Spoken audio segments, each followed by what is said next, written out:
Merhaba sevgili izleyenler, TV 2020 ekranlarında Diyalog Medya Grubu Genel Yayın Yönetmeni Sayın Reşat Akar'la birlikte Gündem Özel programında sizlerle birlikteyiz. Evet, hem dini hem milli Ramazan bayramımızı hem de 23 Nisan Ulusal Egemenlik ve Çocuk Bayramımızı kutladık ve kısacık bir aranın ardından bugün yine sizlerle birlikteyiz. Bugün ilk olarak Kıbrıs sorununa kapsamlı çözüm öngören Anlam Planı'nın referandumunun 19. yıl dönümü. 19 yıl önce Kıbrıslı Türkler %65 ile evet oyu kullanmış. Kıbrıslı Rumlar ise %75 ile reddetmişti planı. Konuyla ilgili canlı telefon bağlantımız olacak. Dönemin Başbakanı Sayın Mehmet Ali Tarat'la konuşacağız. İkinci konumuz da dün de sınır kapılarının açılmasının yıl dönümüydü. Diyalog muhabirimiz vatandaşlarla sınır kapılarındaki sorunları ve beklentileri konuştu. Röportajlarımız var. Sizlerle paylaşacağız. Evet, başlıklarımız kısa ama konularımız çok derin. Tabii sizlerin de yorumlarınızı bekliyoruz diyerek hemen başlamak istiyoruz. Reşat Bey merhaba. Merhabalar Funda Hanım. Herkese hayırlı günler, hayırlı haftalar dileyerek başlayalım. Evet, umarım güzel bir bayram tatili geçirmiştir herkes. Tabii eski bayramların tadı yoktu. Röportajlar yayınladık. İnsanlar, esnaf şikayetçi, vatandaş çocuklarına bile kıyafet alamamaktan şikayetçi, eve doğru dürüst yiyecek alamamaktan şikayetçi. Böyle bir ekonomik sıkıntılar içerisinde farklı bir bayram yaşadık. O eski heyecanlar gerçekten yoktu. Yani ailelerin birbirini kutlaması bile eskisinden daha kısıtlıydı, daha azdı.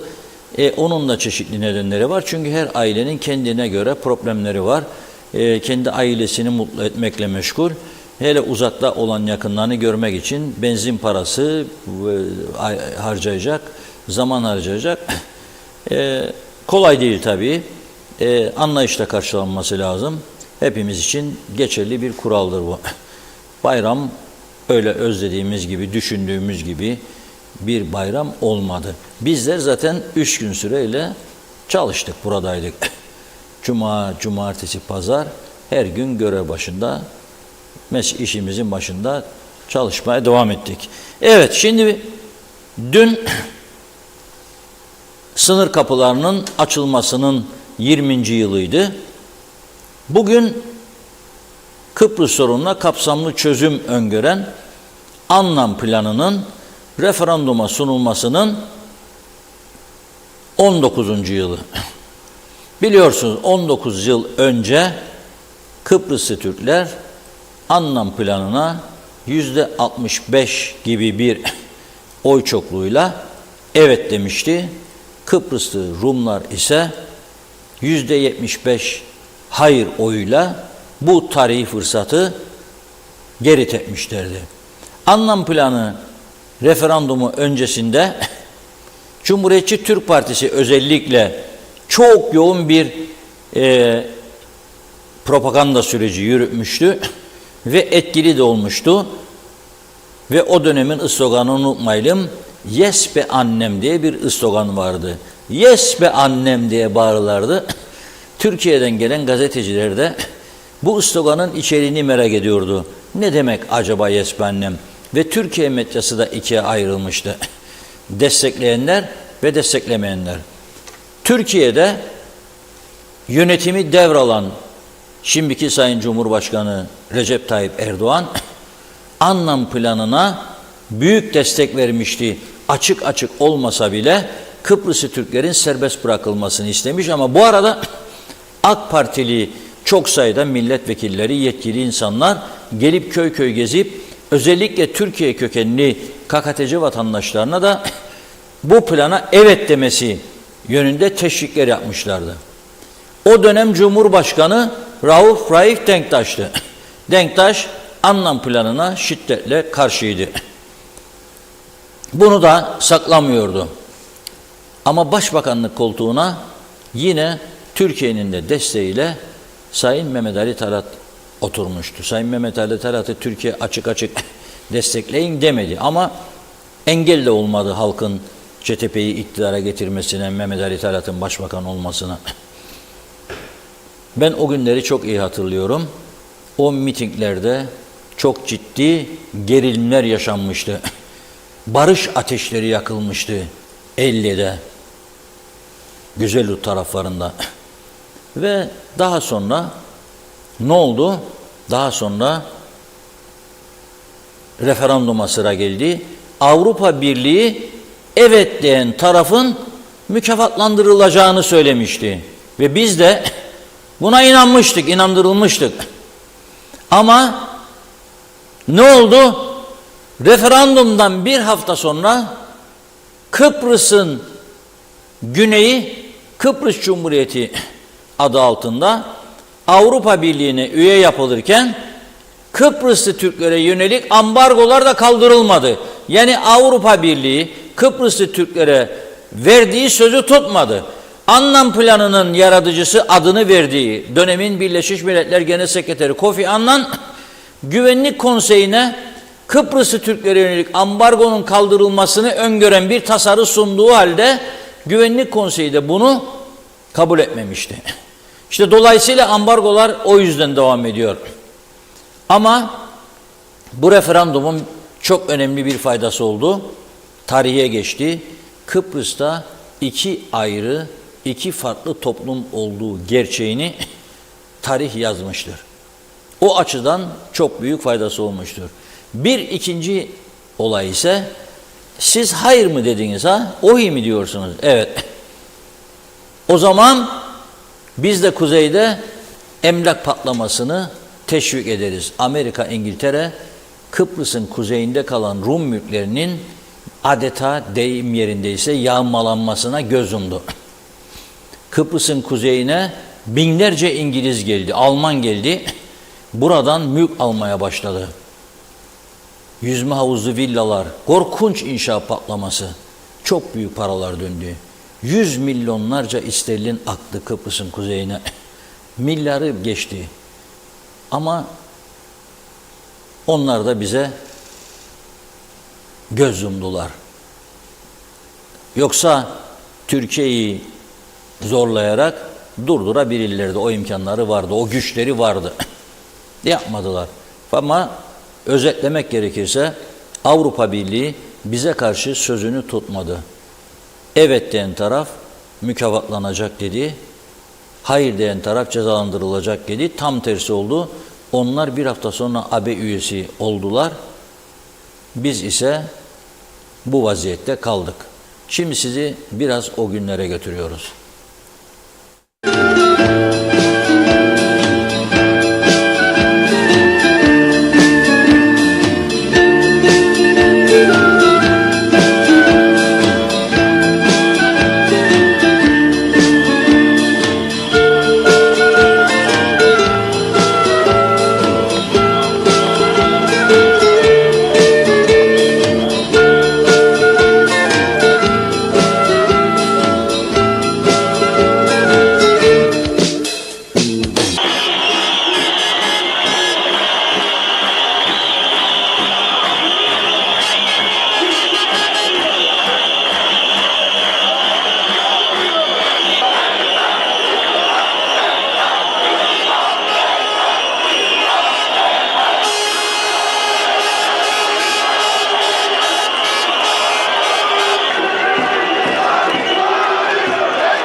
με ψυχραιμία και αντικειμενικότητα, αλλά και με πλήρη συναίσθηση της ιστορικότητας των στιγμών και το βάρος της ευθύνης που μου αναλογεί και που μου έχετε αναθέσει. Λυπούμαι ειλικρινά, γιατί δεν μπορώ να αποδεχτώ και να υπογράψω το σχέδιο όπως τελικά διαμορφώθηκε. Παρέλαβα κράτος διεθνώς αναγνωρισμένο. Δεν θα παραδώσω κοινότητα χωρίς δικαίωμα λόγου διεκφράσης και σε αναζήτηση κοινωνικών.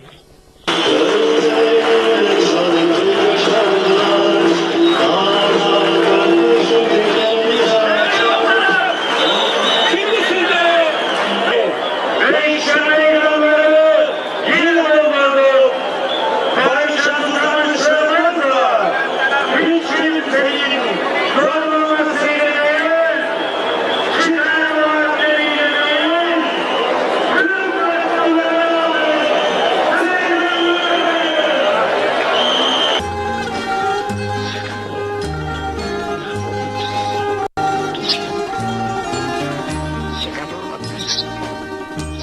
Γη της λεμονιάς της ελιάς,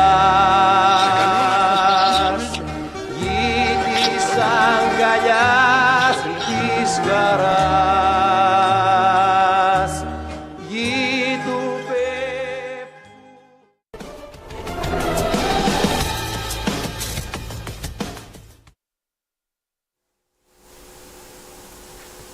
Evet. Kıbrıs Türk tarafındaki mitingler böyleydi. İnsan seli vardı Lefkoşa'nın Girne kapısında. Cumhurbaşkanı Rauf Denktaş, hiç unutmuyorum, meslek hayatımın en unutulmaz dönemlerinden biridir benim de. Referandum yıl dönemi, referandum zamanı daha doğrusu. Denktaş Bey köy köy geziyor ve halkın evet demesini engellemeye çalışıyordu. Ankara da onu uzaktan gözetliyor ve bozuluyordu. Çünkü Ankara'nın siyaseti evet denmesi yönündeydi. Denktaş Bey en güvendiği yerlerden birine gidiyor referandum öncesi. Neresi? 400 yıllık, şimdi tabii daha fazla yıl oldu, Türk köyü olan Yeşilırmak. O Yeşilırmak ki zamanında dönemin Türkiye Büyükelçisi Aydan Karahan, Kuzey Kıbrıs'ta su sıkıntısı olduğunu görerek ve daha artacağını görerek güzel bir proje hazırlatıyor. Diyor ki Yeşilırmak'a yapacağımız bir dev barajla Trodos'un eteklerinden akan sular burada birikecek ve bütün Kuzey Kıbrıs bu suyu kullanacak. Trodos'tan içme suyu akıyor. Fakat Yeşilırmak halkı, biz 400 yıldır Rum'a teslim etmediğimiz bölgemizi şimdi size baraj olarak teslim etmeyiz, baraj yaptırmayız. Bizim suyumuz vardır, yeterlidir, Kıbrıs'ın en çok su alan bölgesidir.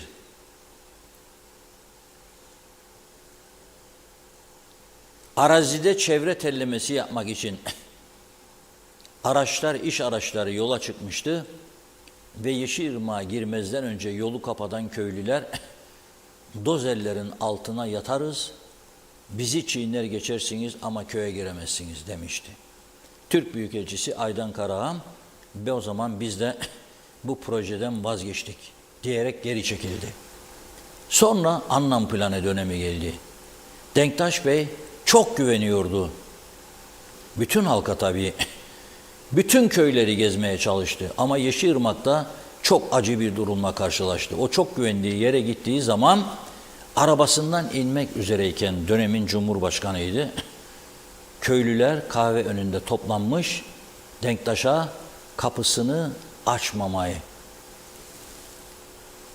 önermişler. Açma kapıyı Denktaş Bey, inme aşağı Denktaş Bey, ayaklarıyla kapıyı iterek hadi barra Denktaş Bey. Bunu ben Denktaş Bey'in ağzından dinlemiştim.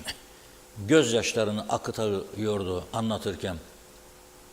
Nasıl Babadobullo, az önce izlediğimiz video kayıtlarında gözlüklü şahıs Rumların o dönemki Cumhurbaşkanı Tasos Papadopoulos. İşte görüyorsunuz. Sonunda yayınladık, belki dikkat etmediniz.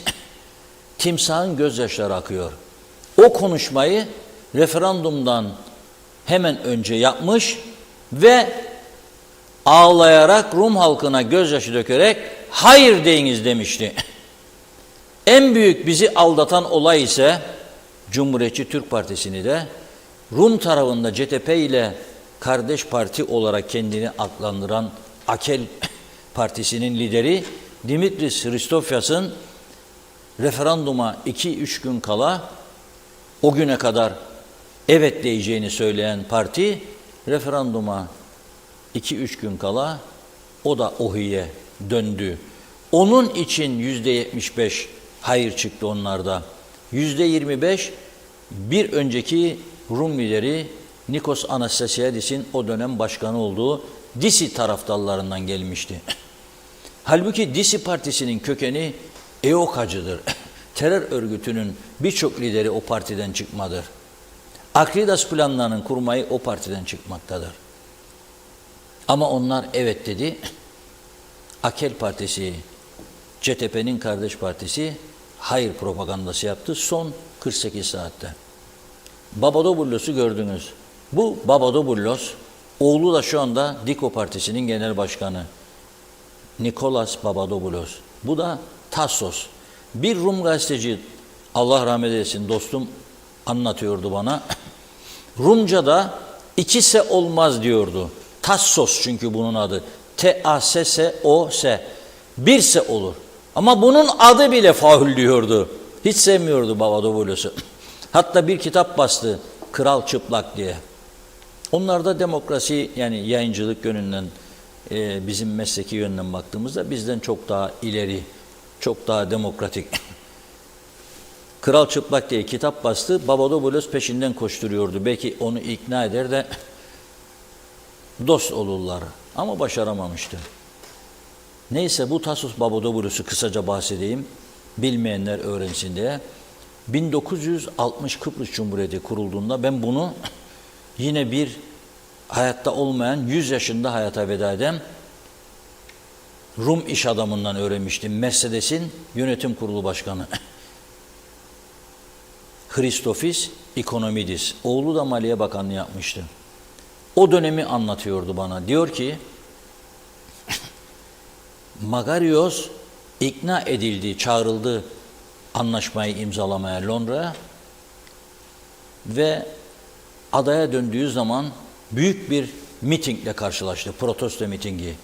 O zaman 25 yaşında olan bu Tassos Babadoboulos, 25-26 yaşlarda fanatikleri Eleftheria Meydanı'na yığıyor ve Kıbrıs Cumhuriyeti'nin kuruluşunu da protesto ediyor.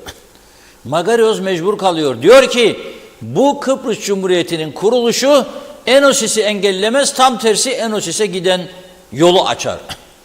Ve sonra ne yapıyor? İlk kabinesine Tassos Babadoboulos'u sırf sustursun diye muhalefetini Çalışma Bakanı olarak alıyor.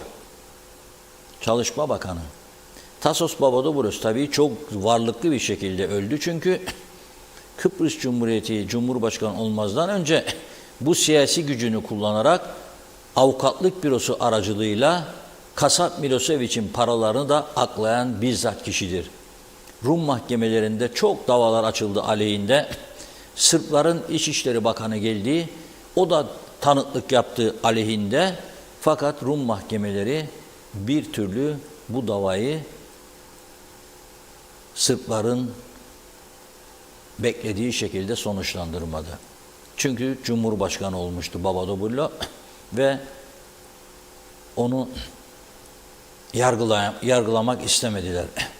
Ama milyar dolarlar kaçtı Yugoslavya'dan.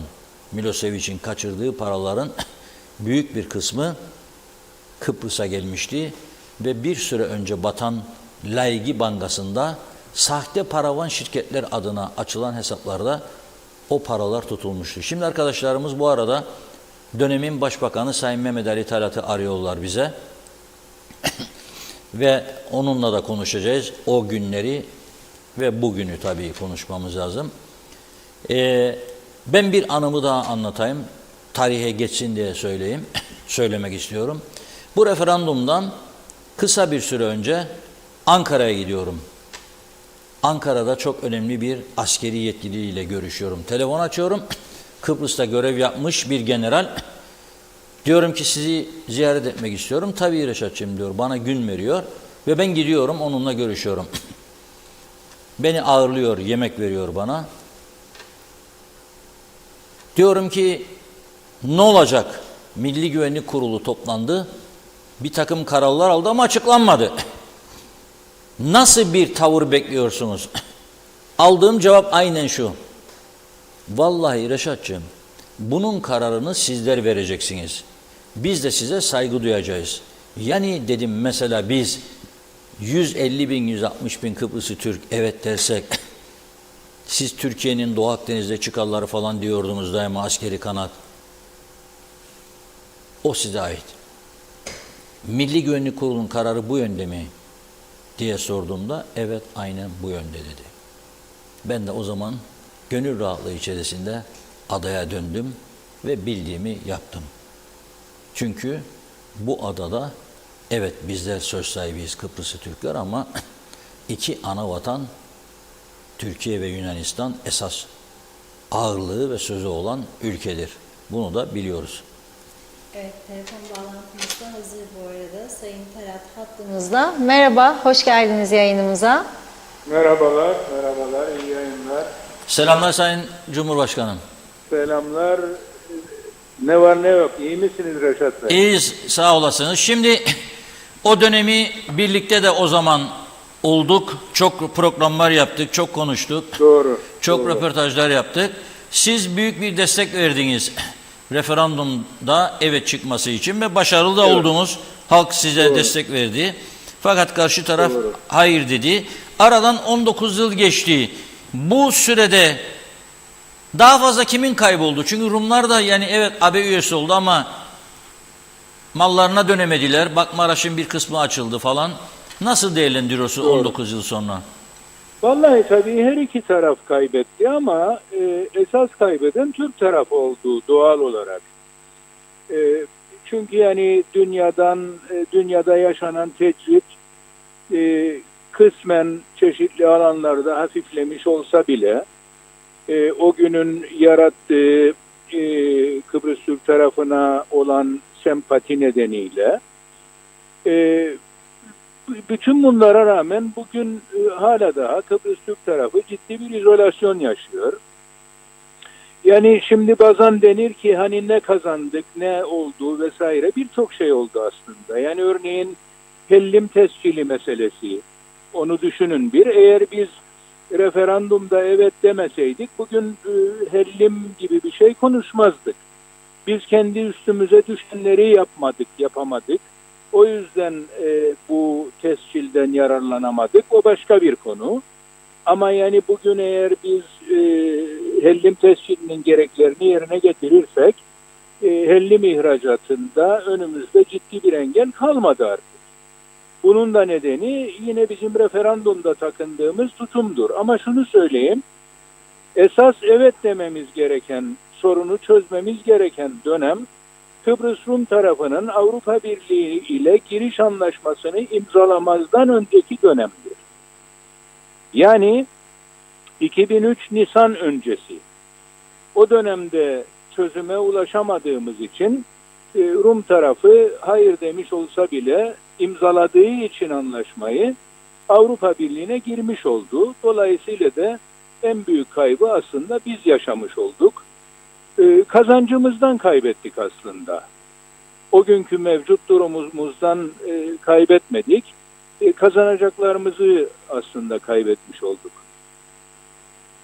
Şimdi bugün bu anlam planı artık geri gelmez tabii. Elbette. Rumlar daha farklı taleplerde bulunuyor, biz farklı taleplerde bulunuyoruz. Evet. Sizce yapılması gereken nedir? Yani iki taraf nasıl bir ortak noktada buluşmalı? Şimdi tabii buna imkan yok şu anda. Şu andaki zihniyet buna imkan tanımıyor. Ne Türkiye'nin zihniyeti ne de yani Kıbrıs Türk tarafının zihniyeti buna imkan tanımıyor. Görünen odur ki Türkiye belki yani Türkiye iktidarı seçim nedeniyle aşırı milliyetçi bir çizgi izliyor. Malum iktidar ortağı MHP'nin de etkisiyle AK Parti böyle bir çizgiyi, daha doğrusu çizgilisini daha da katılaştırmış durumda. Kıbrıs Türk tarafında ise malum Ulusal Birlik Partisi anlayışı zaten ezelden beri çözüm istemiyor. Dolayısıyla bugünlerde böyle bir fikir egzersizine girmek çok mantıklı olmaz. Bugün için şu ancak söz konusu edilebilir. Daha geniş bir coğrafya düşünülerek yani Kıbrıs Türk tarafı, Türkiye, Yunanistan, hatta daha ileri gidecek olursam Mısır, Lübnan, Suriye gibi Doğu Akdeniz'de çıkarı bulunan ve gaz, işte petrol gibi zenginlikleri bulunan ülkeler ve diğer stratejik ortaklar, bütün bunların genel olarak değerlendirileceği bir güven yaratıcı adımlar paketi. Yani işte hidrokarbonlardan hem Türk tarafının, Kıbrıs Türk tarafının, hem Kıbrıs Rum tarafının, hem Yunanistan'ın hem de Türkiye'nin çeşitli biçimlerde yararlanacağı, Türkiye üzerinden Avrupa'ya bağlanacak iletim hatları, yani gaz iletim hatları demek istiyorum. Bütün bunları içine alabilecek bir güven yaratıcı önlem paketi geliştirilebilir mi? Bunun öncülüğünü de bana göre yapabilecek en büyük güç Avrupa Birliği'dir. Böyle bir paket düşünülebilirse, gündeme getirilebilirse, bugünün koşullarında ileride çözümü de kolaylaştıracak bazı adımların atılması mümkün olabilir. Bu ama Türkiye'deki seçimlerden sonra, Türkiye'deki seçim sonucunu da dikkate alarak geliştirilebilecek bir uluslararası politika olabilir diye düşünüyorum. Orada bir beklenti var. Türkiye'deki seçimlerden sonra bir takım gelişmeler olabilir diye. Sizde de var mı böyle bir beklenti? Var tabii. Yani ben şöyle düşünüyorum. Yani Türkiye'de Türkiye siyasetinin 2010'dan sonra adım adım, hatta 2010'dan da sonra yani Crans Montana'dan sonra Türkiye siyasetinin katılaşması ve işte bugünkü noktaya gelmesi birçok faktör yanı sıra Rum tarafının olumsuz tutumu, ayrıca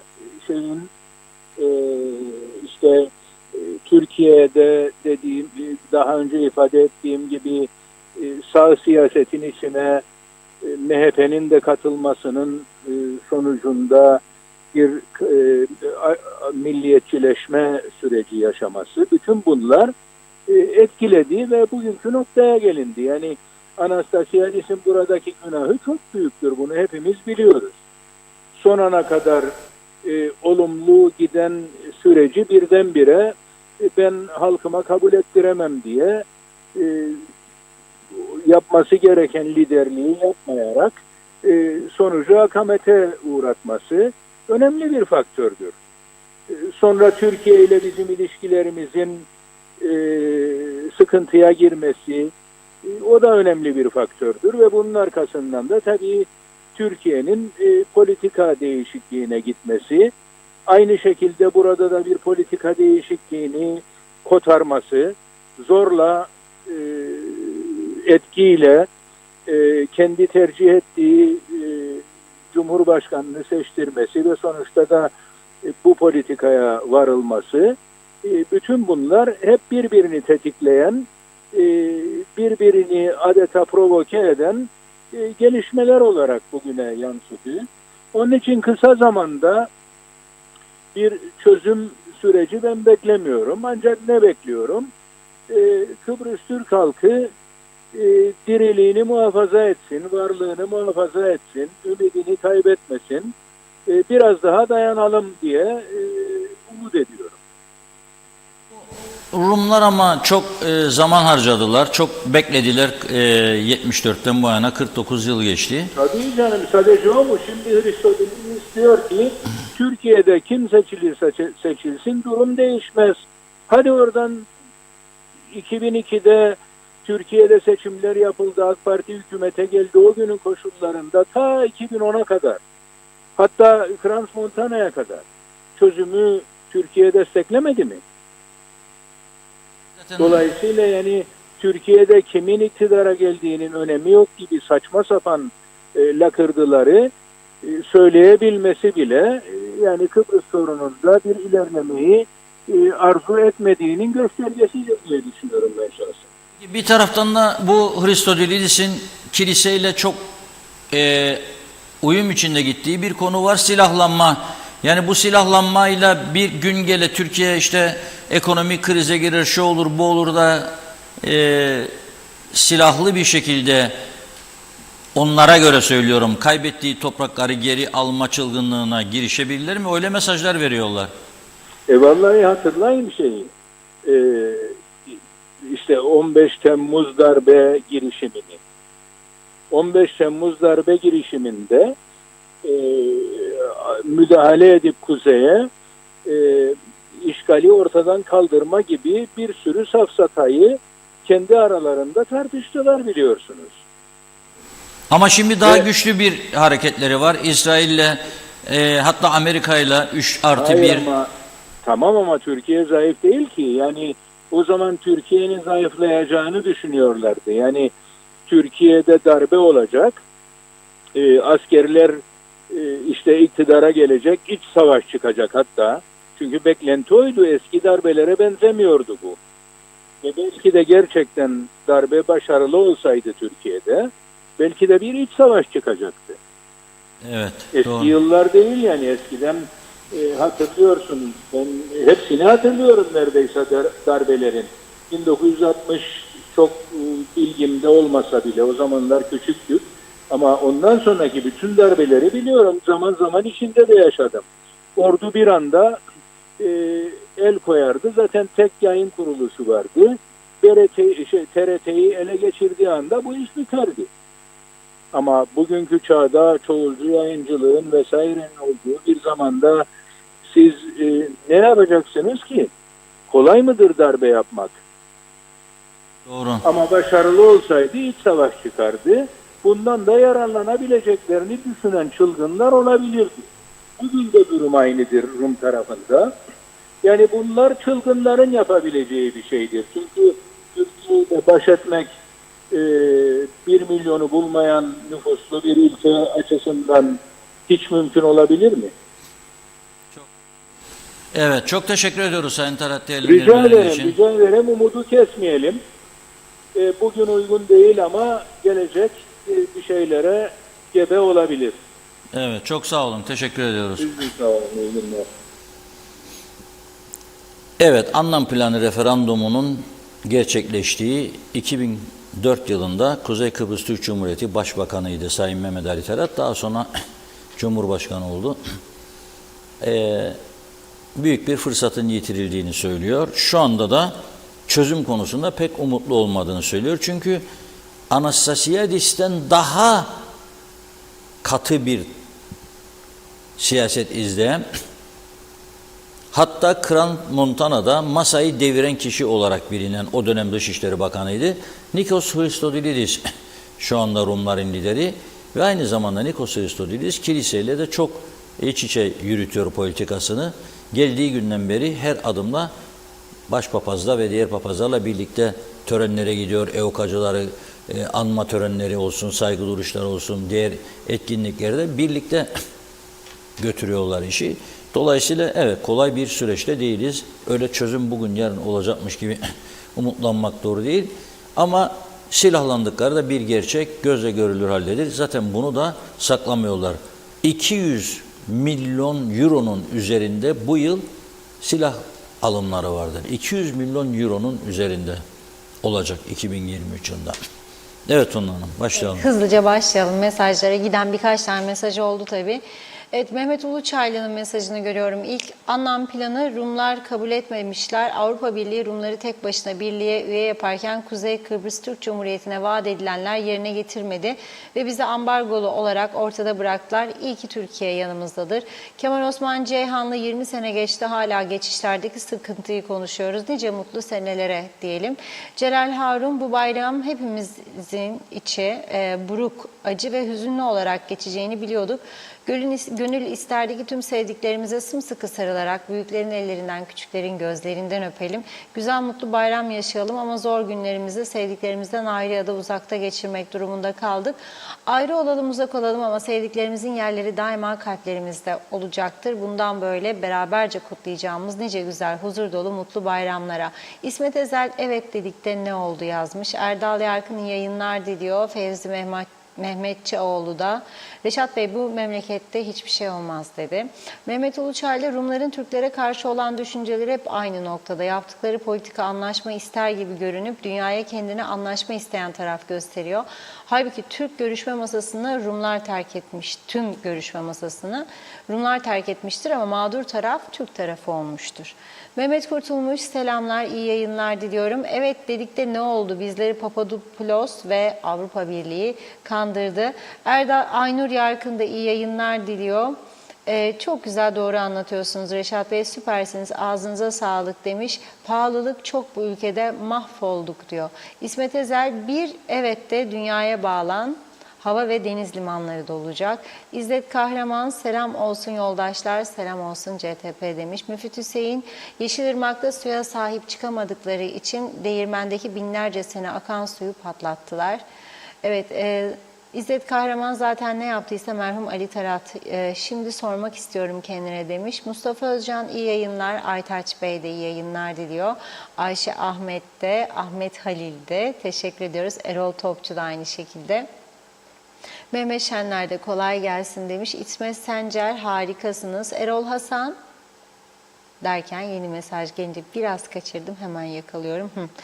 Erol Hasan iyi yayınlar, Melbourne'den selamlar demiş.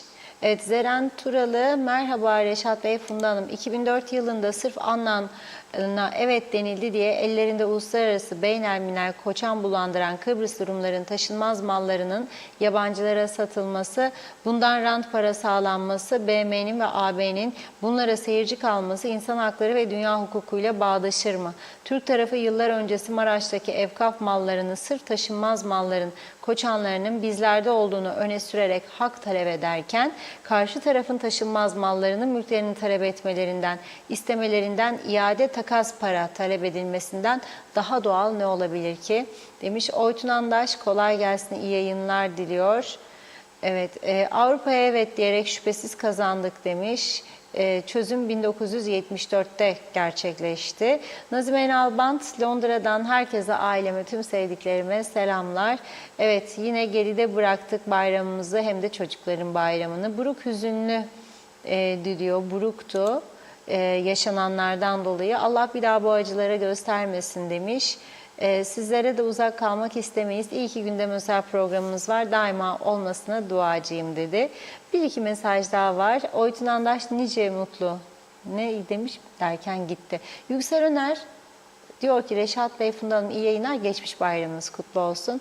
Fatma Sazlı güzel yayınlar diledi. Mehmet İnancı da hoş vakitler değerli dostlarım, mutlu yayınlar olsun. Kaoslar ülkesi cennet adamıza. Şöyle bakıyorum atladığım var mı diye, zannediyorum yok. Evet, çok teşekkür ediyoruz. Devam edeceğiz. Buyurun Reşat Bey. Bugün Anlam planının yıl dönümüymüş. Yes annem dedilerdi zamanında. Oh yes annem dedilerdi zamanında. Ne olduk? Yes dedik, çukura düştük. Haydi iyi günler. Anlam planı referandumunun 19. yılındayız. Rumlar bunu reddetmişti. Biz ise kabul ettik. Ve buna rağmen ambargolardan kurtulamadık. Neler söylemek istersiniz? Şimdi zaten ambargolarda biz hayır deseydik onlar evet diyecekti. Yani orada anlam planının o da bir planıydı. Biz evet deseydik, biz evet dedik, onlar hayır dedi. Onlar evet deseydi biz hayır diyecektik. Yani planın planıydı o.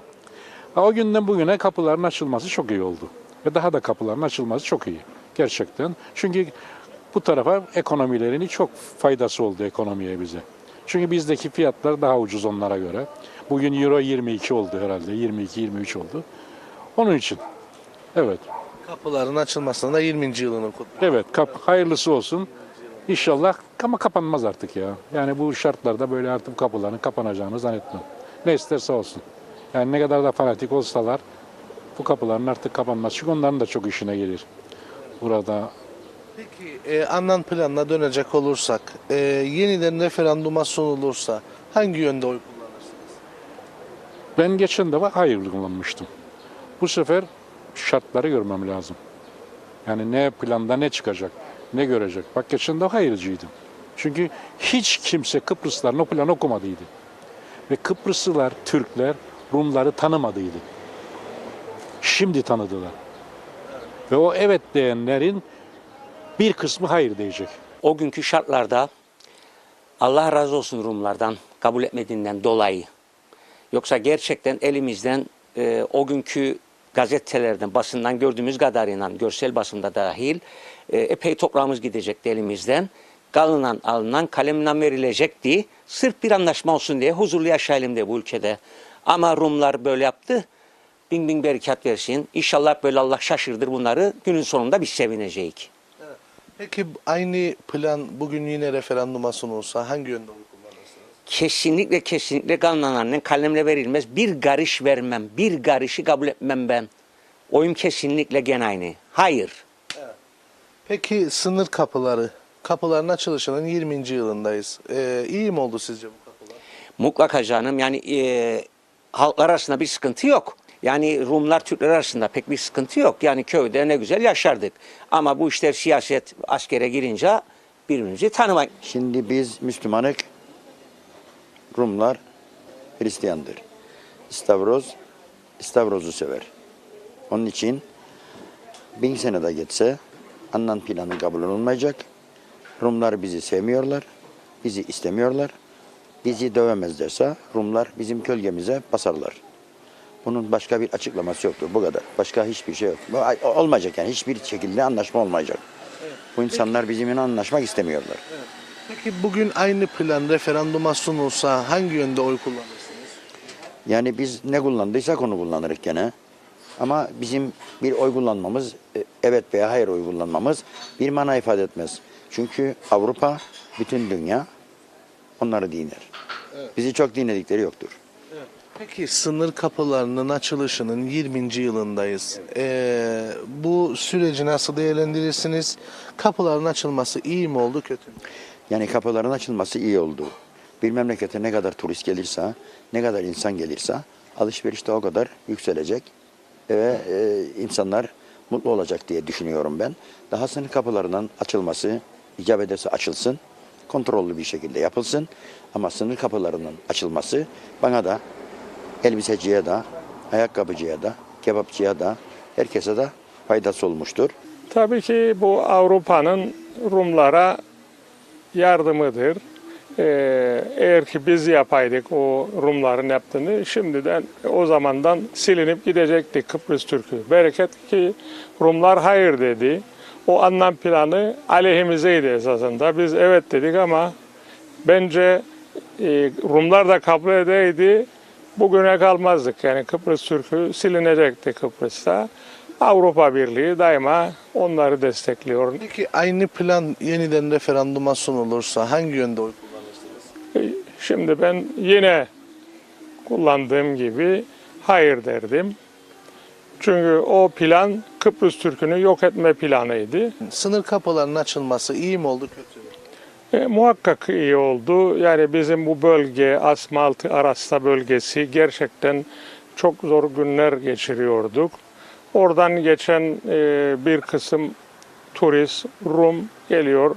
Az da olsa alışveriş yapıyor. Bence bizim evet dememiz çok iyi oldu. Çok sevindik o zaman. Tabii büyük bir panikle elinden mal çıkaranlar da oldu. Zarar edenler de oldu.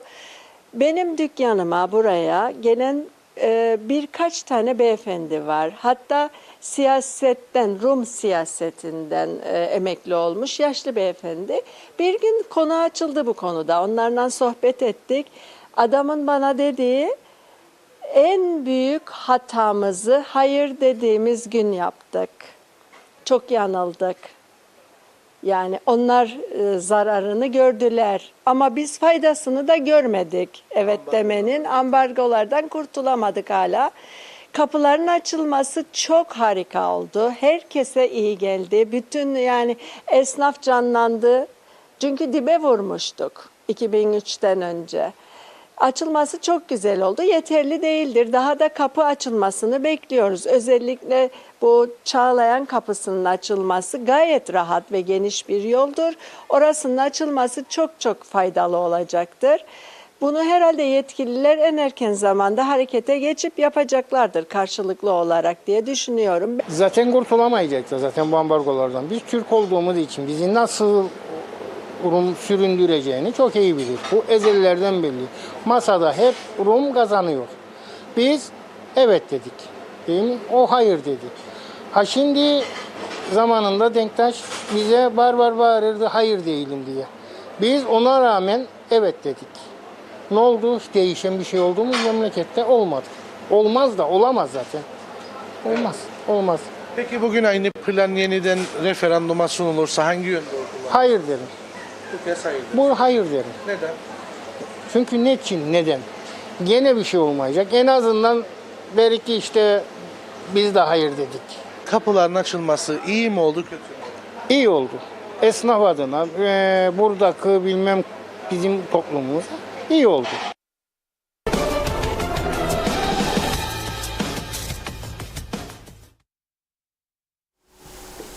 Evet, vatandaşlar da diyor ki yani biz görevimizi yaptık ama mükafatlanan taraf o oldu. Peki bir soru soruyor muyuz kendi kendimize? Neden onlar mükafatlandı da biz hak ettiğimiz halde mükafatsız bırakıldık? Demek ki burada dış politikadaki yetersizliğimiz söz konusu. Türkiye ile birlikte öyle bir dış politika yürütmeliydik ki fazla temsilcilik aşmakla olmaz bu iş. Etkili yöntemlere başvurmakla olur. Mesela bugün kaç tane örgüt yürüdü Lokmacı'ya veya Letla Palas'a ve evet dedik cezalandırıldık pankartı taşıyarak mesaj verdi.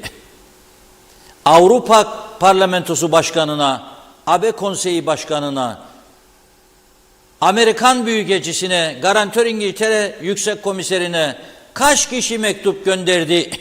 Bugün bile yapamıyoruz bunu.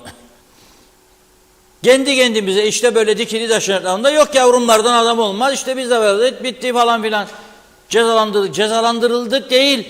Onlar devamlı işin peşinde oldukları için ne yapıyorlar? Koparıyorlar istediklerini.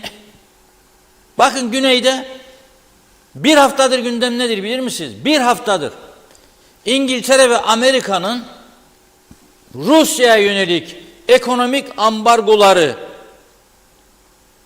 deldiği gerekçesiyle 10 tane çok ünlü Rum firmasına yaptırım uygulama kararı. Avrupa Amerika'daki paralarını bloke ettiler bu şirketlerin. Bunların tümü ünlü şirketler, finans şirketleri, ağırlıklı olarak avukatlık şirketleri, ünlü Rus oligarkların paralarını başka ülkelerde değerlendirme, saklama işini yaptıkları için paravan şirketler kurarak bir haftadır Rum Başkanlık Sarayı'nda hemen hemen her gün yeni Rum liderinin başkanlığında toplantı yapılıyor. Bu Amerikan ve İngiliz ambargosunu nasıl kıracaklar diye. Nasıl etkili olacaklar, nasıl durduracaklar bunu? Çünkü genişleme ihtimali var. Bir de bize bakınız. Ben sınır kapıları açıldıktan sonra Güney Kıbrıs'a gidip bir alışveriş yaptığımda cebimden çıkarıp HSBC Bankası'nın kartını vermiştim. Bana mağazanın sahibi şunu sordu. HSBC dedi. Herhalde dedi bana İngiltere'den aldın dedi. Hayır dedim. Northern Cyprus dedim. HSBC mi var sizde? Evet dedim. Aynen cevabı şu oldu. Bu işi biz kaybettik dedi. Kıbrıs Rumları olarak. Kaybettik dedi. HSBC işgal bölgesinde dedi. Şube açtıysa biz bunu kaybettik. Sonra ne oldu? Sonra HSBC Kıbrıs'ın kuzeyinde bazı para transferlerinde koku aldı. Ve uyarıldı. KKTC maliyesi uyarıldı. Aksi halde kapatmak zorunda kalacağız dendi. Ve nihayet gün geldi. HSBC kapatma kararı aldı. O günlerde farklı bir medya grubunun başındaydım. Kıbrıs'ın. Hem çok yazı yazdım, hem çok söyledim. Bir Allah'ın kulu bile KKTC'den bu bankanın buradan gitmesini durdurmaya yönelik bir adım atmadı. Sordum banka müdürüne, hiçbir tepki yok dedi. Hiçbir şey yok dedi. Yahu dedi, başına dedi bu ülke insanlarının dedi demir çubuk düşse gene bana mı demeyecekler dedi. Bu kadar önemli bir ekonomik olay elimizin altından gidiyor. Burada ya burada. Hiç kimse bir şey söylemedi. Hiç kimse duru demedi, yapmayın demedi. Oturup uzlaşıya gitmedi. Biz böyle bir toplumuk işte. Biz böyleyiz. Bizden bu kadar olur. Başka olmaz. Yabancıyla tokalaştın, seni vatan haini ilan eden bir zihniyet var. Çözüm istedin gene aynı şekilde. Bizimkilere yap bir iş dediğinde o bilmem ne. Yapmadıklarını da eleştirdiğinde gene o bilmem ne. Ayıp be bunlar. İşte onun için çekiyoruz bunları. Aktif bir canlı siyaset izlemedik biz. 2004'ten bu yana aktif bir siyaset izlemiş olsaydık etkili, bugün çok daha rahat konumda olurduk. Ama yapmadık. Onlar her konuda üzerlerine düşeni yaptı. Anlam planını mı reddettik? Halkına ne dedi? Göçmen olanlara merak etmeyiniz. Taahhüt ediyoruz ki kuzeydeki mülklerinizi alacaksınız.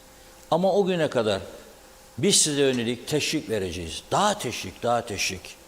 Ve bugünkü Rum basından okuyorum. Rum yönetimi KKTC'de taşınmazı bulunan Rum göçmenlere ve ailelerine verilen teşviklerde yeni bir düzenlemeye gidiyor. Bakanlar Kurulu aldığı karara göre Rum göçmenine zararın eşit dağılımı fonu kapsamında yapılan değişiklikle Rum göçmenlere ev kredisi olarak kullanabilecekleri miktarı 130 bin eurodan 200 bin euroya çıkarmış. Rum göçmenlere bedava arazi veriyor Rum yönetimi 74'ten bu yana ve şimdi diyor ki 130 bin verirdim, al 200 bin euro, yap evini istediğin gibi, paşa paşa gir içine otur. Halkını koruyor, destekliyor. Öyle politikalar geliştiriyor. Biz vurun gitsin, satın gitsin, yiyin gitsin, boş ver, eksildik ana yollar falan filan. Böyle bir zihniyetle bu duruma geldik. Neyi bekliyoruz şimdi? Yani bizi gelsin biri Brüksel'den de alsın kucağına da vay be çocuklar siz yaptığınızda işte şey etmedik, hadi size dağıtalım birkaç milyar euro demelerini beklerken Avrupalılardan demezler. Sonra İngilizler bize fırsat tanıdı. Bu fırsat birkaç türlüydü. Neydi? Mesela Narenciye'nin doğrudan Mausa limanından hareket eden geminin İngiltere'ye gitmesine izin verdiler yıllarca. Asil Nadir'in gemileri giderdi, Sipruvex'in gelirdi. Sipruvex'in giderdi, Asil Nadir'in gemileri gelirdi. Sonra Rumlar mücadele etti, dava açtı. Biz o davada kendimizi savunacak bir avukat tutamadık. Forever tiyarensi bir avukat tutamadı bizi savunsun. O yüzden kaybettik davayı. Sonra neyler bu kahpe Rumlar da bizi ölmem. İngiliz başkanı nereye göz yumdu? Asil Nadir döneminde milyarların buraya akıtılmasına göz yumdu. Çok olaylar oldu. Bildiğim kadarıyla 5-6 kez de İngiliz Hava Kuvvetleri'nin uçakları Geçikkale'ye indi ve buradan Bağdat'a gitti. Herkes siyasete meraklı olabilir. Siyah Mercedes'in arka koltuğunda oturup etrafa poz vermesini becerebilir. Meclis mikrofonunda devlet televizyonunun kamerasına görerek kükreyebilir. Sünnetler, milletler bilebilir. Ama siyaset becerisi ayrı bir olaydır. Bütün enerjisini, gücünü ülkenin ve halkının çıkarları için harcayanlar iyi siyasetçi olabilirler ve hizmet ederler ve neticesini alırlar. Rumlar da böyledir. Bizde maalesef Maalesef. İyi bir şey yapmak isteyen de daştallar burada. Hatta falakaya yatırırlar. Öyle bir düzen yarattılar burada. Divide and rule düzeni İngiliz'in. Parçala ve yönet. Buyurun Funda Hanım. Kaldığımız yerden devam edelim mesajlarımıza. Mehmet Uluçaylı, biz kendi tarafımızda artık geldiğimiz nokta nedir diye düşünüp artık politikacılar ülke yararını öne çıkarmalı, ceplerini doldurmayı bir kenara bırakmalılar diyor. Oytun Andaş, çalmayacağız ne BM'yi kapısını herhalde ne de TC'nin olacağız demiş. Şenol Tatlıcı okuyorum. Siz iyi yayınlar demiştiniz başta ama söylediğim gibi giden mesajlar oldu. Biraz geciktik. Oytun Andaş, federe sistemi ne yapsak? Okumayayım artık. Aliper Ali Güllü, geçmiş bayramınız kutlu olsun diyor. Kolay gelsin. Her zaman doğru haber, doğru kanal. Hasan Nihat Erduran. Anlam planı koca bir balondu ve yüzümüze patladı. Tek gerçek budur. Niko ile papazın hala Enosis narası attığı gerçeği ortada aşikar duruyor diyor. BM ve AB'de hala yüz var mı yani, şaşarım demiş. Nazime Dalbant, inşallah bu sıkıntılar elbet geçecektir. Bu pahalılığın önünü bir an evvel alsınlar. Daha da fazla olmasın. Yine elektrikler bazı yerde kesintili. Halkımız öyle kalmış, doğru mu? Artık diyor hiç kesinti olmayacaktı, hiçbir sıkıntı olmayacak diye söylediler. Benim nacizane görüşüm budur. Sizleri kaçırmadan izliyorum demiş. Reşat Bey'e de sonsuz sevgiler. Doğruları hep bizlerle paylaşıyor. Hadi kolay gelsin demiş. Evet, Hasan Nihat Erduran, ambargolu izole ulaşımsız ekonomi olmaz, olan da rekabet edemez. BM bu ulaşımı bile çözememiş, başarısız bir kurumdur diyor. Emir Ali Tatlıdil, kapılar açılmasaydı çoğumuz kapatırdık. Önce anavatanın bize ambargolarını kaldırması lazım. Sonra diğerlerinden medet umalım. Mehmet Biçen, acaba kaç kişi kaldı ki anlam planı Kıbrıs'ın kuzeyinde Türklerin de olduğunun tescilidir ve bizim varlığımız BM'de kayıt altına alındı. Kapılar açılmasaydı hep aç kalacaktık diyor. Ali Dereseven, Rumlar İsrail, Amerika ve Fransa ile ittifak yaptı diye söyleniyoruz. Peki bizim elimizi bağlayan nedir? Bizler de Rusya, Çin, Pakistan gibi ülkelerle niye ittifak yapmıyoruz? Niye hep yalnızlığı seçiyoruz? Bunun bir açıklaması yok mu? Hasan Nihat Erduran, Rum bizi, biz Rum'u kanıksadık. Bir AB ve BM hala bunu anlayamadı maalesef. Mehmet İnancı, kimse hayal kurmasın. Bence Kıbrıs'ta çözüm olacağına asla inanasım gelmez. Ben bu görüşteyim Sayın Akar yazmış. Evet, Celal Harun, Reşat Akar'a çok teşekkür ederim. Bizlere eski yaşadığımız günleri anlattığı için. Evet, şimdi yaşıyor gibi olduk. Güzeldik biz eskiden, çok eskiden. Yürekler iç içeyken, bir lokma ekmeği bölüşürken, acıyı, mutluluğu paylaşırken, komşularımızın yanından selamsız, sabahsız geçmezdik. Yardımlaşmanın ne demek olduğunu bilincindeyken, menfaatsiz çıkarsız sevgiyi yürekten verirken, sevmek, sevilmek ayakları altına alınmamışken, güzeldik biz eskiden ama çok eskiden. Ama bu güzellikler, şimdi soruyorum, acaba var mı? Sevgi ve saygılar sunarım demiş. Emir Ali Tatlıdil, kalan toprakların ne kadarı Kıbrıs'ta Türklerin elinde kaldı? Çoğu ikinci, üçüncü ülke vatandaşlarına satıldı. Nasıl çözülecek bu işler demiş. Evet, Ali Dereseven, anlam planında evet denirse ambargoların kalkacağını, hatta bağımsızlık dahi konuşulacağı söyleniyordu. Haklı duruma geldiğimiz için referandumdan hemen sonra niye ısrarla haklarımızı aramadık demiş. Yüksel Öner'de, Reşat Bey, et Arife günü 400 lira. Lefke Gemi Konağı bölgesinde çok tanınmış bir marketin kasasına sordum. 15 kilo kıyma, 5 kilo et satışı oldu dedi. Tavuk satışı patladı dedi. Halk fakirleşti, domates 50. Gerçekten devlette denetleme yok. İndirim yapılan şeyleri inceleyin, tarihi bitmeye az kalmış ürünler. Çöpe atmasınlar diye indirim yapıyorlar. Halkla alay etme derdindeler. Kaldırımlar Lefke bölgesinde otlardan görünmüyor. Saygılar, karayolları Kuzey Kıbrıs'ta ne iş yapıyor? Telefon dairesi ne iş yapıyor? Güzel yatıyorlar demiş. Bir de dairede işçi olan vatandaş devletin verdiği 7.750 lira bayramlığı beğenmiyor. Ayıp. Emekli her ay 9.500 lira alıyor. Hasan Nihat Erduran, sanki ondan öncesinde de vardı bir tane. Hemen söyleyeceğim. Evet. Hasan Nihat Erduran, diyor ki bizim olmadığımız Kıbrıs Cumhuriyeti anayasal mı? AB'nin ne işi var bu durumda demiş. Caner Asbaba iyi yayınlar diliyor. İsmet Özel HSBC kartla Atatürk Havaalanı'nda çok yedik içtik demiş. Evet, Mehmet Biçen anlam planına Türk tarafı evet dedikten sonra kuzeye limanlarımızın açılması ve direkt uçuş için devrin Dışişleri Bakanı Tahsin imzayı atmayarak bizi asansörde kalarak ne demek olmadı mı diyor yani böyle. Evet, Ali Dereseven yaptığımız en büyük hata Rumların yıllarca bize yaptıkları zulüm ve katliamlara hesap sormamamızdandır. Devamlı gündeme getirip tazminat davası açılsaydı şu an rahat olabilecekler miydi? Alınlarına yapıştırılacak olan bu kara lekeyle rahat dolaşabilecekler miydi? Her şeyi unutturduk demiş. Hasan Nihat Erduran 1963 işgal ve istilası dolayısıyla Merkez Bankası Rum'un elindeydi. Ensemizden ganimetten soyup zengin oldular diyor.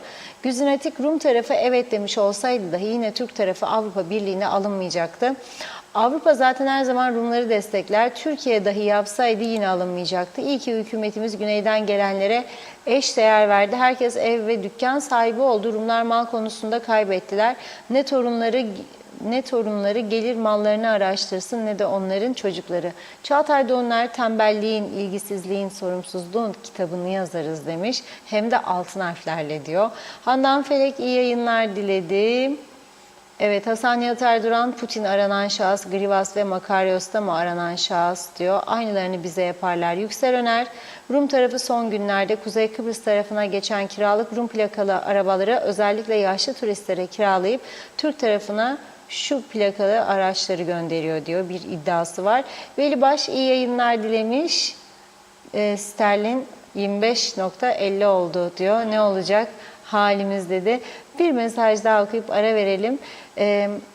Elvan Hasan Arpa, merak ettiğim bir konu ani ölümlerle ilgili Sağlık Bakanlığı'nın bir çalışmasının olup olmadığı diyor. Sorabilir misiniz demiş. Teşekkür ederim. İyi yayınlar.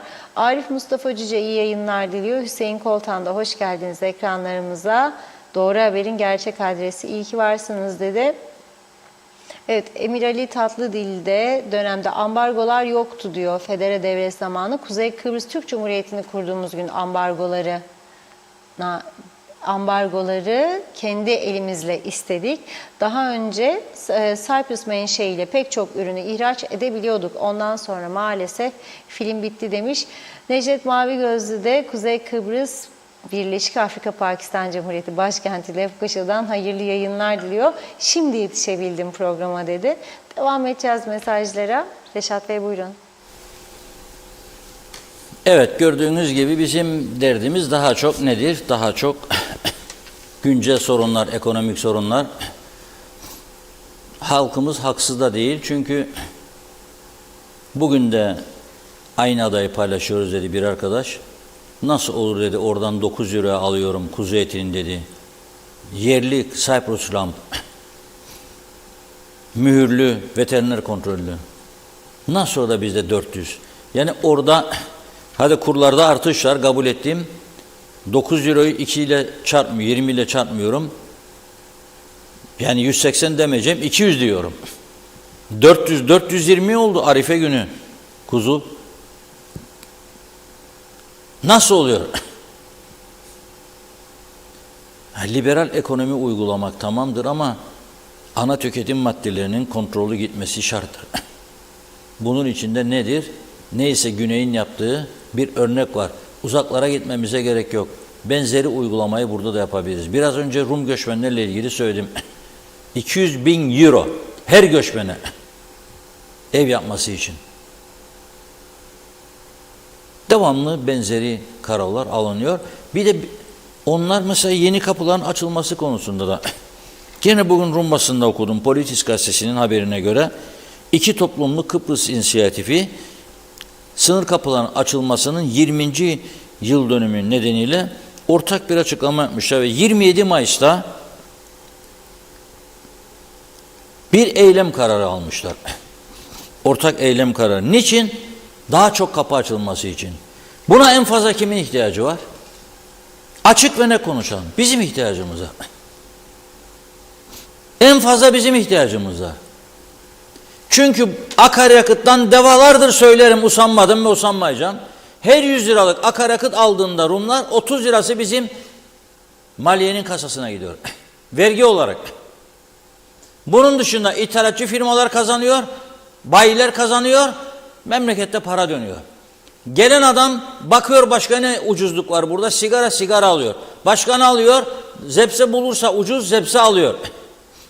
Evet, et onlarda ucuz ama bizde de zepse ucuz. 18 eurodur bugün hellimin kilosu Güney Kıbrıs'ta.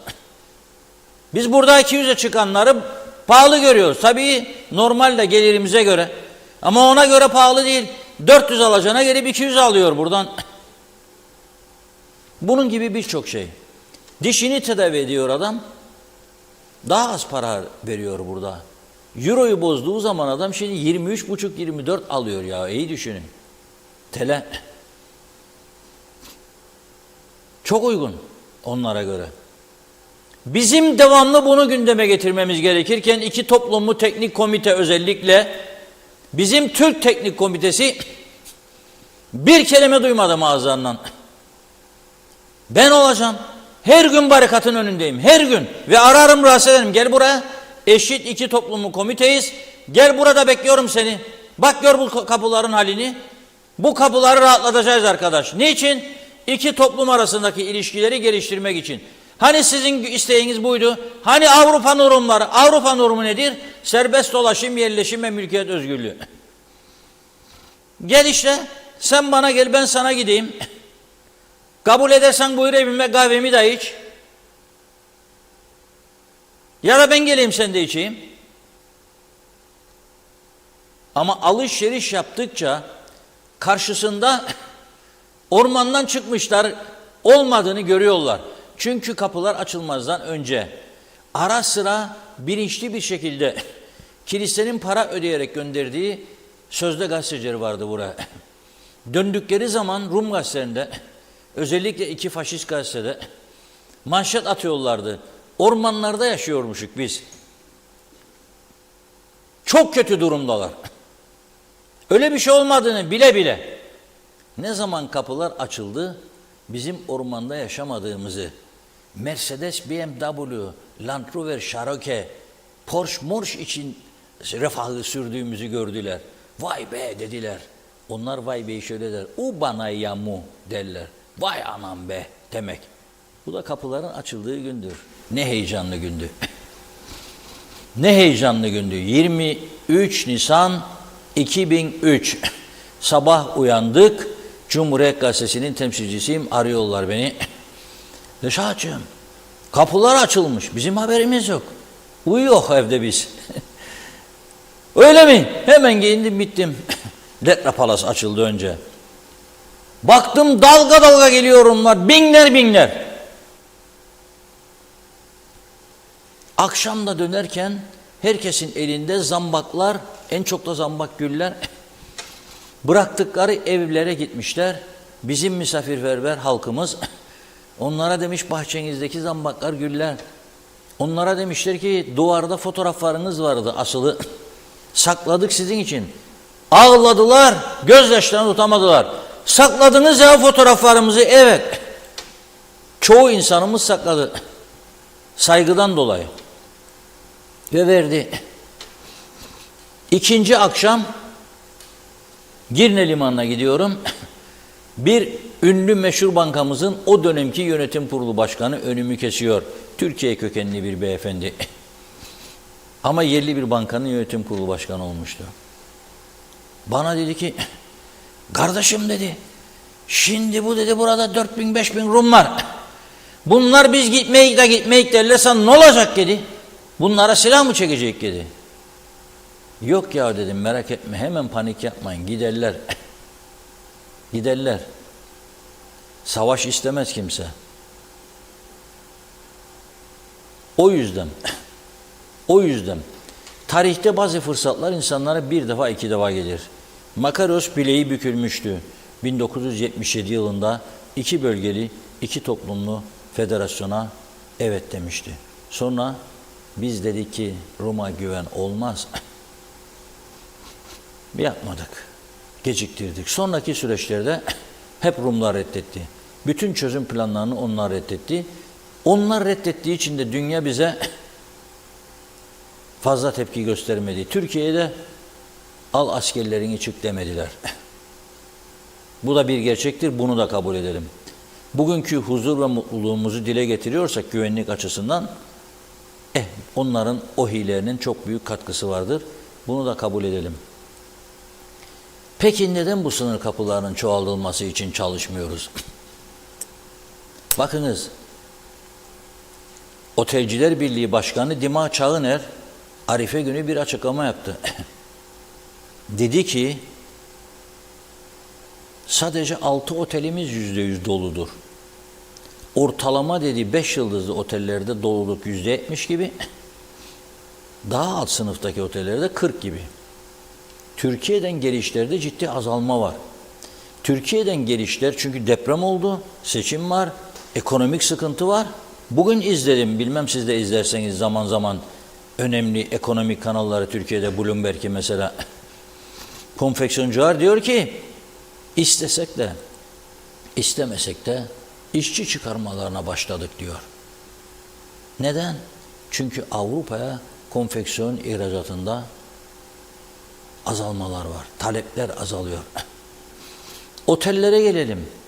5 yıldızlı, 7 yıldızlı lüks oteller rezervasyon iptallerinden söz ediyorlar. Bir tarafta deprem haberleri ve gerçekleşen depremler, bir tarafta Türkiye'de seçim atmosferi, gerilim beklentisi. Tabii ki bu senin en hassas noktan olan turizmi olumsuz yönde etkiliyor. Biz de onun için bunu dikkate alarak, daha küçük bir bölgedeyiz. Bunu dikkate alarak bu işin üstüne gitmek zorundayız. Turizm olmazsa olmaz. Ne hayvancılar etini satabilir, ne tavukçular tavuğunu satabilir. Ne sütler satılır, ne hellimler, ne peynirler, ne portakallar, ne limonlar. Yetiştirdiğimiz her şeyi toptancılar aracılığıyla otellere satıyorlar.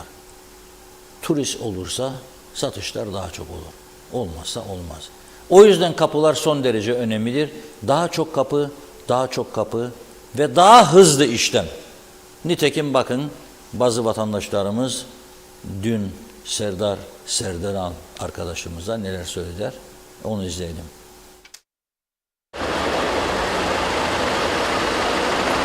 Evet değerli izleyenler, Diyalog Medya Grubu olarak şu anda Metehan sınır kapısındayız ve 23 Nisan 2003 tarihinde, yani bundan tam 20 yıl önce sınır kapıları hem Kuzey Kıbrıs Türk Cumhuriyeti hem de Güney Kıbrıs Rum Yönetimi olarak karşılıklı olarak açılmıştı.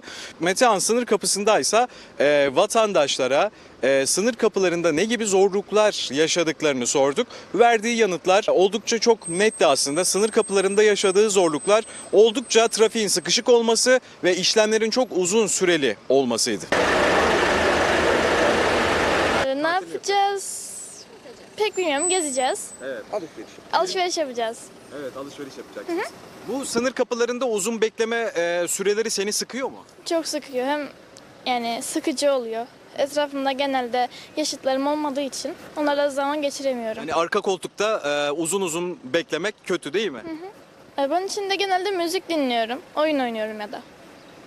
Öyle. Bu şekilde. Evet. Anladım. Peki sence sınır kapılarında iyi hizmet veriliyor mu? Çok bilmiyorum çünkü ben yeni geçmeye başladım. Yeni başladı. Evet. Peki gözlemine göre? Gözlemime göre işte. Güney kapısı mı daha yoğun oluyor, bizim kapı mı daha yoğun oluyor? Galiba Güney Kıbrıs daha yoğun oluyor. Çünkü oradan daha fazla kişi geldiği için ve buradan daha fazla kişi geçtiği için. Bana göre öyle. Sınır kapılarının açılışının 20. yıl dönümü. Sınır kapılarından memnun musunuz? Tabii ki memnunuz. Çok memnunuz. Evet. Bir sıkıntı yok. Bazen trafik sıkışıklığı olabilir ama normaldir. Peki sınır kapılarındaki eksiklikler size göre nedir? Yani ne kadar kapı yapsan sıkışıklık olacak. Yani bir işlem yapılır günün sonunda. Çocuklar çalışıyor. Yani gümrükçüler çalışır, Rumlar çalışır, Türkler çalışır. Evet. Uğraşıyorlar yani, bir sıkıntı yoktur. Evet. Ha, bir yoğunluk var ama... Çok Rum sınır kapılarından mı bekliyorsunuz kuzeye geçen? Vallahi ben sabah gittim, sabah da bekledim Rum'da. Evet. Böğün döndüm, Türk'te bekliyorum. Yani gidişin orada bekliyorum, dönüşün burada bekliyorum. Bir yerde yani 4 tane işlem yeri var. Evet. 6 tane. Sınır kapılarında en uzun beklediğiniz süre kaç saatti? Yani yarım saati geçmez. Yarım saat. Kolaylık yok. İletişim için kolaylık yok yani. Bizim istediğimiz kolay bir şekilde, serbest bir şekilde girip çıkmak yani. Evet. İletişim kurmak birbirimizden. Peki sınır kapılarının açılması iyi oldu mu? Gayet güzel oldu. Peki sınır kapılarında en uzun beklediğiniz saat süresi ne kadardı hatırlıyorsanız? Yani bir arabanın trafikte geçiş süresi en fazla süresi 5 dakika olması lazım. Şu an yaklaşık 20 dakikada sıradayız. Vallahi güzel oldu ya ama geçişleri sıkıntı. Evet. Geçemeyiz. Ne gibi sıkıntılar yaşıyorsunuz? Polisimin sigortaları kontrol etmesin. Yani burada barikattaki adamın işi değil o. Polisin, trafiğin işidir o. Evet. Bence onun yapması gerekir. Çoğaltılmalı aslında. Ucuzluk olduğu için bu tarafa akın ediyorlar. Yani normaldir. Bence normaldir.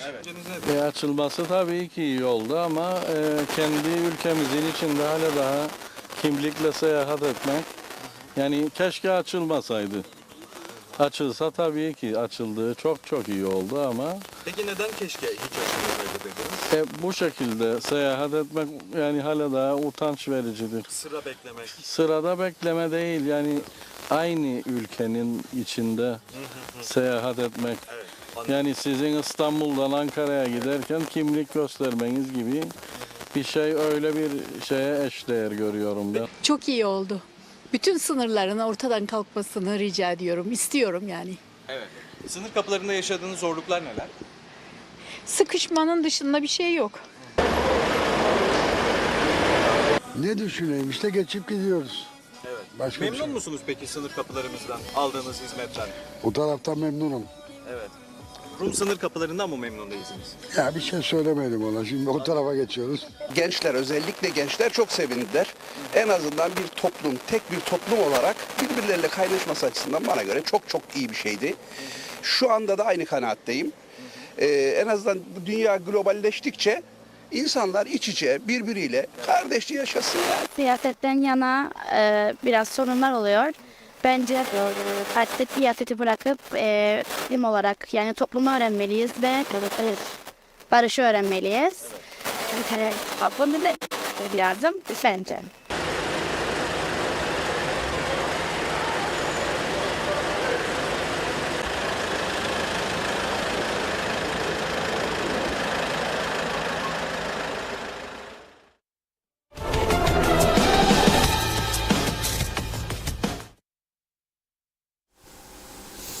Evet, şimdi bir fotoğraf gelecek ekrana.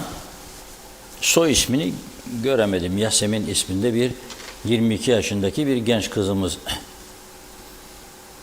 Bugün Cyprus Mail gazetesi ondan bahsediyor. Diyor ki biz bir akşam, havalarda artık yaza girdik diyor, eğlence mekanları açıldı diyor. Bir akşam Kıbrıs'ın kuzeyinde, bir akşam güneyinde eğlenmeye gidiyoruz arkadaşlarımızla. Ve güneyden gelen arkadaşlarımız da bize katılıyor diyor. Dolayısıyla daha çok temas, daha çok gidiş geliş konusunda destek veriyor o fikri taşıyanlara. Genç bir kızımız. Şimdi bunları da değerlendirmek zorundayız. Onun için söylüyorum. Değerlendirmek zorundayız. Adamlar geçen hafta Paskalya vardı. 3 gün Paskalya süresince buraya akın ettiler. Sonra bizim bayrağımız geldi. Perşembe günü kapılar kilitlendi. Gelenler çok, buradan giden çok. Bir kasap arkadaşımız, güneyde çalışan, 127 tane kuzu temizledim ve sattım diyor.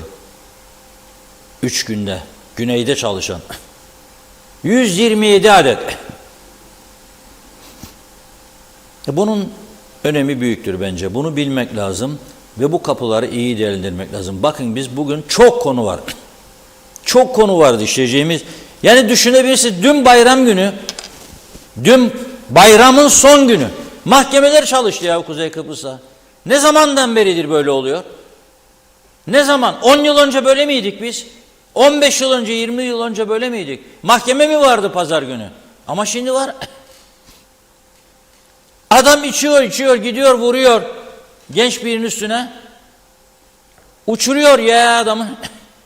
Aşırı alkollü. Atıyor arabayı bir kenara. Korkuyor çünkü tutuklanırsa ve o adama bir şey olursa can kaybı en az yani 7 yıla kadar hapislik var. 3 yıl, 4 yıl girecek. Kaçmayı düşünüyor. Cebinde kimlik kartı var. Ercan'a gidiyor. Ve bizim polisimiz, kutluyorum kendilerini, onu Ercan'da yakalıyor, çıkışını engelliyorlar. Ve ne yapıyorlar? Mahkemeye götürüyorlar dün. Nöbetçi mahkeme. Kıbrıs'ın alışık olmadığı şeyler. Başkan oluyor. Son bir haftada 2 kez. Bir de bu moda çıktı. Şimdi berberler masaj yapıyormuş. Geçen hafta bir tane kuaför 13 yaşındaki çocuğun güzelliğiyle ilgilenirken başka taraflara daldığı için mahkemeye çıkarıldı. Masaj yapıyordum göğüslerine diye demiş. Şimdi bir başka üçkağıtçı Mahusa'dan Muhittin. O da bir devamlı kendisine giden bir kadın müşterisine cinsel tacizde bulunuyor. Ama öyle ufak tefek bir şey değil yani. Dalıyor eliyle birkaç tarafa. Onu da dün nöbetçi mahkemeye çıkardılar. Muhittin de diyor, kötü niyetim yoktu diyor, masaj yapıyordum diyor. Masaj salonları var, kadın isterse oraya gider. Sana ne için geldi? Saçını kesecek ya boyayacak diye. Fön için geldi. Oluyor. Bir başkası o kadar bir cesaretleniyor. Güvenlik kameralarını kırıyor şirketin, giriyor içinden eşya çalıyor. Polis onu da yakalıyor. Bunlar bayram günü olanlar. Turizmden bahsettik değil mi? Bunun önlenmesi lazım. Baktın gördün ki cebinde para yok, otel rezervasyonu yok, gelmiş, go back. Geri. Çünkü senin polisin artık yetişemiyor bunlarla uğraşmaya. Bayram süresince yapılan trafik kontrollerinde ve meydana gelen kazalarda hemen hemen tamamı aşırı alkollü sürücülerdi. Tamamı. Polisin açıkladığı bültenden okuyorum. Daha esas bülteni bugün yarın alacağız. Ama hafta sonu aldığımız bilgiler bu yöndeydi. Biz daha bunları konuşamıyoruz. Ama bugün çok önemli bir gün olduğu için ben bugün anlam planı referandum yıl dönümüne ve kapılara ayırdım. Çünkü ikisi de hayatidir. Anlam planını biz kabul ettiğimizi devamlı gündemde tutarsak aleyhimizde olabilecek gelişmeleri bir miktar önleme şansımız olur. Kapıları çoğalırsak, daha çok geçiş olursa daha çok para kazanırız. Ekonomik durumumuz daha iyi olur. O nedenle bu iki konuyu bugün özellikle ön planda tutmak istedik. Tabii birçok konu var. Meclisin ara seçim kararı var bugün komitede. Onları da yarına bırakıyoruz. Yarın konuşacağız. Buyurun Funda Hanım. Hemen devam edelim mesajlara. Hasan Nihat Erduran'la. Evet, güneyden gıda ithali yasaktır, suç işlenir. Mal alımı 260 avro sanırım. Üstü gümrüğe tabi. Mehmet İnancı Çağlayan kapısı hemen açılmalı Reşat Bey. Sonra da Baf kapısı demiş. Tema Yavaş Londra'dan selamlar. Reşat Bey diline sağlık. Her şeyi çok güzel anlatıyorsun. Hasan Nihat Erduran 2 toplumlu maskaralık gidiyor. Komiteler boş iş demiş. Celal Harun huzur hiçbir gürültünün, patırtının, sıkıntının bulunmadığı yer demek değil. Zorlukların gürültüsüne, keşmekeşliğe rağmen yüreğimizin zengin kalabilmesi ve yüzünüzdeki tebessümün kaybolmamasıdır. İster kral, ister memur, ister işçi, ister köylü olsun. Dünyada en mutlu insan evinde huzur olandır. Değerli dostlarım, sevdiklerinizle birlikte en güzel akşamlar sizlerin olsun. Ali Dere seven Rumlar bize anlam planı gibi her zaman oyun oynuyorlar. Masaya çağırıyorlar, koşup gidiyoruz. İstedikleri zaman da terk ediyorlar. Bunu yapan devletin nüfusu 1 milyon ama bizleri parmaklarında oynatıyorlar. Rumlar anlaşma değil, tüm Kıbrıs'ı istiyorlar. Bunu görmeyen gözlerin kör olması gerekir. Birçok insanımız bu gerçeği anladığında her şeyin de bittiğini görecekler. Sayarak her dünyamız sonsuzlukta dönüyor. Milyarlarla, gezegenlerle bizim zavallı halkımız bencilsel hayatlarına devam ediyorlar. Dünya halkı bir olsun, rengarenk, karışık ve doğaya yapışık. Ömür kısa, tadına bakmak bize bağlı. Emir Ali Tatlıdil, Türkiye'deki konfeksiyoncular işçilik ucuz oldu ve Amerika'ya gümrüksüz ürün satabilecekleri için Mısır'da fabrika kurmaya başladılar demiş. Sayar Aker, yazımız var, baharımız var ama dondurucu kışı hiç görmedik. Hayatımız kolay, belamız büyük demiş. Hasan Nihat Erduran, BM ve AB hukuk katili, insanlık suçlusu ambargolarla bizi anayasal bile olmayan Güney idaresine zorlarlar. Artık radikal olmak gerekir. Türkiye'de derken azıcık kaçtı. Hemen evet, Türkiye'de mütekabil ambargoları aynen güneye uygulamalıdır. Böyle ulaşımsız yaşanmaz. Mehmet İnancı, sınır kapıları demek cefa içinde hayat süren vatandaşa bir kez daha cefa çektirmedir ya da ezvi cefa yazmış. Zehra Sencer Karpaz'dan sevgilerimle süpersiniz diyor. Çok teşekkür ediyoruz. Hasan Nihat Erduran, barış diye ekonomiyi mahvederler. Bizi de zamanı oynayarak bitirmeye uğraşırlar. Durum budur. Kapıları biz açtık. Rum da açmak zorunda kaldı. İşine gelmez ama siyaseti iyi yaparlar demiş. Zeynep Toros, geçmiş bayramınız kutlu olsun. Sevgiler dedi. Bizden de size gelsin. Musa Rafet Yılmaz, Lefkoşa Belediyesi bu ay eve temizliğe mi geldi anlamadık. 331 lira genel temizlik bedeli fatura etmişler her haneye. Hayat zaten pahalı, bu kadar fatura mı olur diyor Musa Bey. Evet, İsmail Güre Kanser'de Annan referandumunda Türk tarafı evet dedi, cezalandırıldı deniyor. Yeşil hat tüzüğü iki taraf arasındaki ticaretin hareketlenmesi, geçiş kapılarının açılması, ekonominin canlanması için faydalı olmuştur. Bu noktaya değinilmiyor demiş. Adnan Doğruyol iyi yayınlar diledi. Necdet Mavi Gözlü, Nijerya'da menenjit salgınından ölümler varmış diyor. Nijeryalıları adaya koymasınlar. Hasan Nihat Erduran, iyi akşamlar dedi. BM'nin, AB'nin hayaletleri. Bakıyorum, Mehmet İnancı, Reşat Bey övmüş. Bugün takım ve kravat gömlek uyumu mükemmel diyor. Şöyle bakıyorum, atladığım kaldı mı diye zannediyorum. Tamamladık. Evet, çok çok teşekkür ediyoruz güzel mesajlarınız için. Qui dove il mare luccica e tira forte il vento, su una vecchia terrazza davanti al golfo di Sorrento.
Guardo negli occhi la ragazza, occhi verdi come il mare.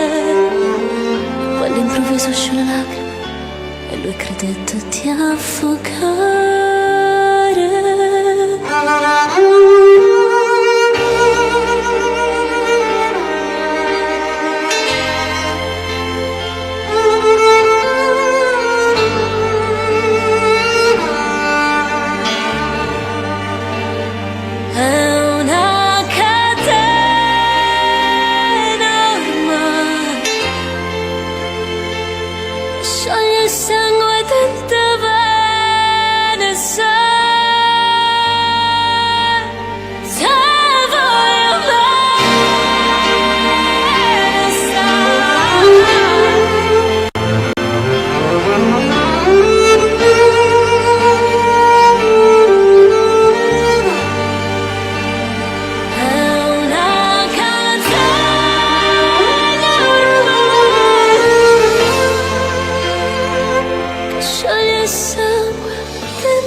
Evet, bu şarkıyı İsmet Esengel dostumuza hediye ediyorum. Caruso. İsmet Bey'in sesi de çok güzeldi. Müzik yönü. Onu ekonomi programlarından tanıyorsunuz hocamızı ama müthiş sesi var. Mary Crystal'de bir balomuz olmuştu bir gece. Ben orada Historia de un Amor'dan söz ettim. Hocam kalktı gitti sahneye. Aldı mikrofonu. Bir okudu. İnanın öyle bir duygulandım ben ki. Çok mükemmel sesi var. Onu kutluyorum. Aynı zamanda mükemmel bir kız kardeşi var. Atletizmde 1 numara. Ona da buradan selamlarımı yolluyorum. Ve bugünü bu güzel şarkıyla noktalayalım diyorum. Çünkü yarına çok birikmiş konumuz var. Onları sizinle değerlendirmeye çalışacağız. Bir de ara seçim meselesi çıktı şimdi. Zaten işimiz daha çok bizim seçim. Geçimden daha çok seçim. Her sene mutlaka 1-2 seçim yapacağız. Bu başka çaremiz yok yani. Böyle bir durumdayız. Onun için yarın farklı konularla birlikte olalım diyorum. Şimdilik sizlere veda edelim. Biz de size teşekkür ederek programımızı noktalıyoruz sevgili izleyenler. Yarın yine aynı saatte görüşmek üzere. Hoşça kalın.